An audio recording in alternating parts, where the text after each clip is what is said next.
Hello friends, कैसे हैं आप। जैसा कि आपको पता है कि हम रेलवे ग्रुप डी और एनटीपीसी के अत्यंत महत्वपूर्ण टॉपिक डिस्कस कर रहे हैं और आज मैं आपके सामने लेके आया हूँ प्रमुख भारतीय लेखक एवं उनकी पुस्तकें। मैंने आपको करेंट 87 पुस्तकें बता दी है जो अभी 2020 की बहुत ज़्यादा महत्वपूर्ण थी।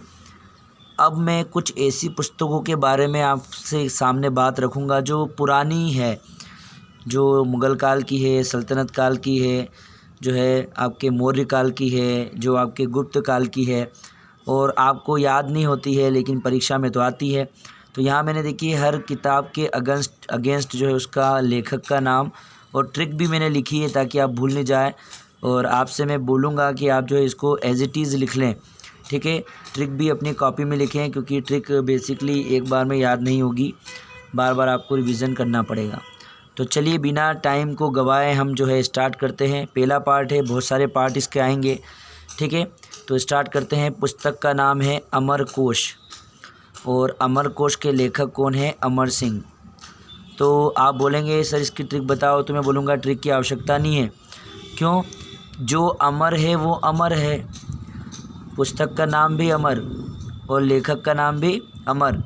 तो जो अमर है वो तो अमर है, उसके बारे में बात ही नहीं कर सकते, उसको तो मौत आएगी नहीं, है ना। तो अमरकोश के लेखक अमर सिंह। तो जो अमर है वो अमर है, मतलब पुस्तक के नाम में भी अमर है और उसके लेखक के नाम में भी अमर है।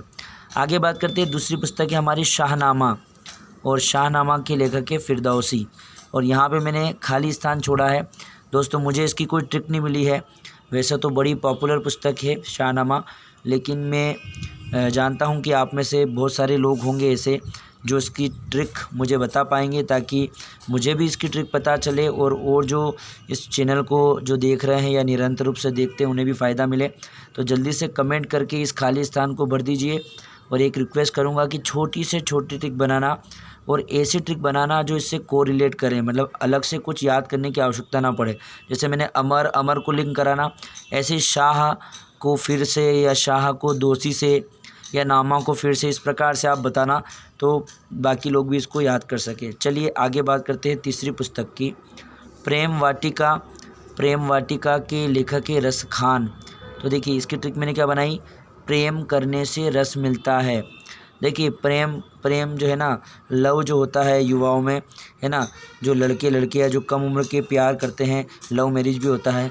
तो अगर आप उनसे बात करेंगे कि प्रेम क्यों करते हो अपने माता पिता के अगेंस्ट जाके, तो बोलते हैं भाई प्रेम करने से रस मिलता है, आनंद मिलता है, मज़ा आता है, ठीक है। तो प्रेम जब भी आएगा तो आप याद रखिएगा, प्रेम जो है रस खान, रस याद रखेंगे। और वाटिका यानी कि उद्यान, पार्क, बगीचा।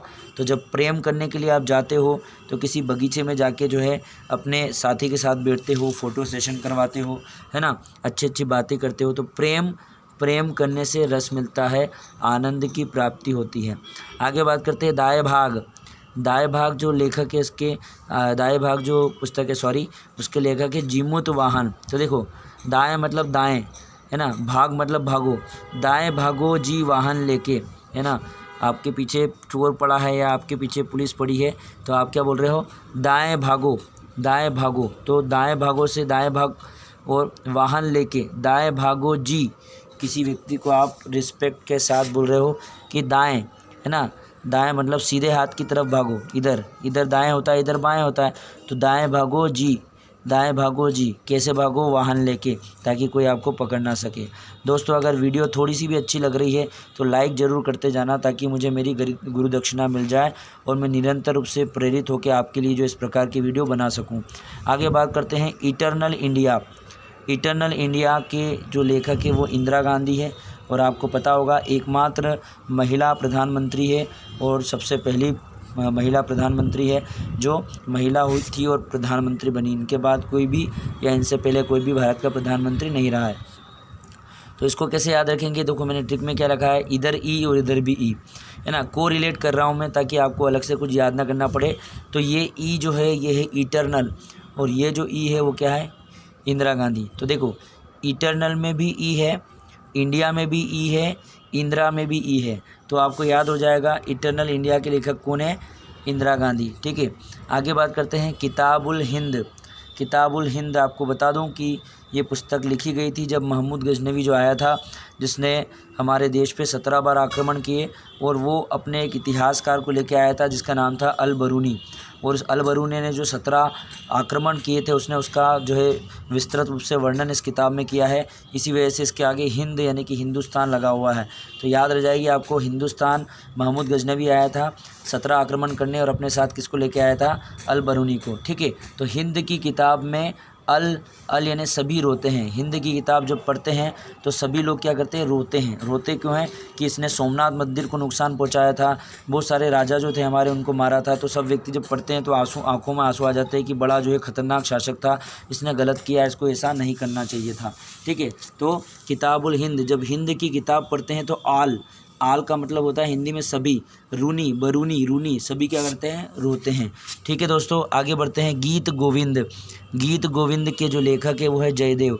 ठीक है, जब गोविंद भगवान का गीत अगर आपको गाना है तो आप कैसे गाओगे, जय जय जय हो देव की, जय हो देव की, है ना, जयदेव जयदेव। वो गाना भी है ना, एक गीत भी है ना, जयदेव जयदेव, पूरा जो भजन है उसमें आप जयदेव जयदेव आपने सुना होगा, तो वो गीत है ना, एक गीत एक भजन है, कौन सा, जयदेव जय। तो गीत गाओ जय हो देव की, जय हो देव की। आगे बात करते हैं भारत भारती। भारत भारती के जो लेखक है वो है मैथिली शरण गुप्त। तो देखो, भारत में भारती ने गुप्त तरीके से शरण ली। भारत में भारती नामक लड़की है, उसने गुप्त यानी कि चुपचाप घुसपैठिए की तरह से क्या ली, शरण ली। याद हो जाएगा, घुसपैठिए घुसते रहते हैं, चाहे पाकिस्तान के रास्ते से हो या बांग्लादेश के रास्ते से हो। तो भारत हमारा देश है, वहाँ पे एक भारती नाम की लड़की थी, उसको शरण नहीं मिल रही थी, तो उसने कैसे, चुपचाप गुप्त तरीके से शरण ली। आगे बात करते हैं यामा। यामा के लेखक है महादेवी वर्मा। ठीक है, तो देखो यामा को कैसे पढ़ेंगे, ये माँ महादेवी वर्मा, महान देवी है। अब मुझे बताओ, हर व्यक्ति क्या बोलता है कि यार सबसे महत्वपूर्ण मेरी माँ है, मेरी माँ ही मेरी जान है, सब कुछ है। ठीक है, तो ये माँ महान देवी मेरे लिए महान है, मैं इसको भगवान की तरफ पूछता हूँ। और बोलते भी है कि माता के पैरों तले जो है जन्नत होती है। आगे बात करते हैं मुद्रा राक्षस। मुद्रा राक्षस से लेखक कौन है, विशाख दत्त। तो देखिए, हर शाख बोलते हैं ना पेड़ की, हर शाख, हर डाली, हर शाख पर मुर्दा राक्षस बैठा है। आप बोलते हैं ना पेड़ पे जो है राक्षसों का निवास होता है, और राक्षस पहले मर जाते हैं, मुर्दा हो जाते हैं, उसके बाद राक्षस बनते हैं, तो मुर्दा राक्षस। तो हर शाख पे मुर्दा राक्षस बैठा है। अष्टाध्यायी के जो लेखक है वो कौन है आपके, पाणिनि। अष्टाध्याय, तो अष्ट यानी 8 अध्याय कठिन है, पाणिनि मांगने देंगे। आपको बोला कि यार ये सब्जेक्ट पढ़ लो, तो आप बोलोगे बाप रे बाप इतने कठिन अध्याय है, ये जो 8 अध्याय है ना, चाहे गणित के हो साइंस के हो, बड़े कठिन है, ये पानी नहीं मांगने देंगे, है ना। बोलते हैं ना सांप काट लेता है तो पानी नहीं मांगने देता, तो मैंने ट्रिक बनाई है, 8 अध्याय इतने कठिन है कि इन्हें पढ़ोगे ना तो पानी नहीं मांगने देंगे। आगे बात करते हैं कामसूत्र के लेखक है वात्स्यायन। देखो, वात्स्यायन में क्या रहा है, वत्स आओ तुम्हें काम करने का सूत्र बताता हूँ। काम करने का सूत्र, किसी भी काम, कोई काम सूत्र का मतलब होता है कि भैया मुझे पढ़ाई करने का तरीका बता दो, तो पढ़ाई को करने का तरीका बता रहा हूँ। तो पढ़ाई एक काम है, तो उस काम को करने का सूत्र बताता हूँ। तो कौन बोल रहा है, वत्स, कोई आपको बड़ा गुरु बोल रहा है, वत्स आओ तुम्हें काम करने का सूत्र बताता हूँ। अर्थशास्त्र के लेखक है चाणक्य या कौटिल्य, और इसी का एक और नाम है विष्णुगुप्त। आपको याद होना चाहिए, 3 नाम थे। चंद्रगुप्त मौर्य का जो है प्रधानमंत्री था, और इसी की वजह से जो है नंद वंश के शासक घननंद को मार के जो है स्थापना की गई थी, किसकी, मौर्य वंश की। ठीक है, तो अर्थशास्त्र का लेखक कौन है, चाणक्य, कौटिल्य, और इसका एक और नाम है विष्णुगुप्त। तो देखिए, चाणक्य ने शास्त्र से सारे अर्थ समझे, चाणक्य ने शास्त्र से सारे अर्थ समझे। आगे बात करते हैं पद्मावत। पद्मावत के लेखक है मलिक मोहम्मद जायसी, है ना, और पद्मावत पिक्चर भी बनी थी अभी, है ना, रणबीर सिंह वगैरह जो थे इसमें, शाहिद कपूर वगैरह थे, दीपिका पादुकोण थी, और बहुत ज़्यादा इसमें जो है कंट्रोवर्सी हुई थी, बहुत फेमस हुई थी। तो जल्दी से आप इसकी ट्रिक मुझे करके बताइए कि इसको लिंक कैसे करेंगे। हुमायूं नामा के लेखक है गुलबदन बेगम। हुमायूं ने बेगम को गुलाब दिया। हुमायूं जो था मुगल शासक था, उसने बेगम, उसकी जो पत्नी थी, उसको क्या दिया, गुलाब, तो गुलबदन। आगे बात करते हैं मिताक्षरा के लेखक है विज्ञानेश्वर, और इसकी ट्रिक मुझे आपको कमेंट करके बतानी है। अगला है राजतरंगी के लेखक है कल्हण। ठीक है, कल्हण, तो मैं कल राज करूँगा। हर व्यक्ति क्या बोलता है, आज मेरा दिन बुरा है तो क्या है, मेरा टाइम आएगा, है ना, वो आपने गाना भी सुना होगा, अपना टाइम आएगा। तो मेरा टाइम आएगा और मैं भी क्या करूँगा, राज करूँगा। 18वां है सखाराम बाइंडर या वाइंडर और इसके लेखक है विजय तेंदुलकर। देखो, तेंदुलकर ने वाइड बॉल पर विजय प्राप्त की। सचिन तेंदुलकर को कौन नहीं जानता। तेंदुलकर ने वाइडर मतलब वाइड बॉल पे क्या करी, विजय प्राप्त की। ठीक है, आगे बात करते हैं बुद्ध चरित के लेखक है अश्वघोष। तो देखिए, बुद्ध ने अश्व का मतलब क्या होता है, घोड़े। बुद्ध ने अश्व पर बैठकर घर छोड़ा। आपने बताया कि बुद्ध ने घर छोड़ा था, उनके गृह त्याग की घटना जो है महाबहिष्क्रमण कहलाती है। तो बुद्ध ने अश्व घोड़े पे बैठ के जो है घर छोड़ा। अ वॉइस ऑफ फ्रीडम, आखिरी इस वीडियो की जो बुक है a voice of freedom, Nayantara Sehgal.